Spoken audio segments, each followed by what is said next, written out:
Undunankulu waseGauteng uDavid Makhura uthi inkaba yeDolobha iGoli iyona esiyisizinda seCoronavirus kulesifundazwe. Ezinsukwini eziyisikhombisa ezedlule isibalo sabahaqekile esifundazweni sinyuke ngenkulungwane namakhulu amahlanu. Kumanje eGauteng bayizinkulungwane ezine namakhulu ayisishiyagalombili namashumi amane nanhlanu asebehaqekile, kanti-ke asebeshonile sebefinyelele amashumini amathathu nesikhombisa.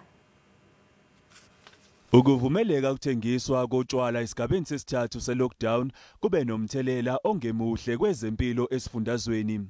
Ngokusho kowengameli ezokuphepha komphakathi eGauteng uFaith Mazibuko, ziyishumi zingozi zomgwaqo ezibikiwe kusukela mhla lulunye kuNhlangulana. Ngomsombuluko nje owodwa angaphezulu kwe-124 amacala avuliwe adlelana nokushaya.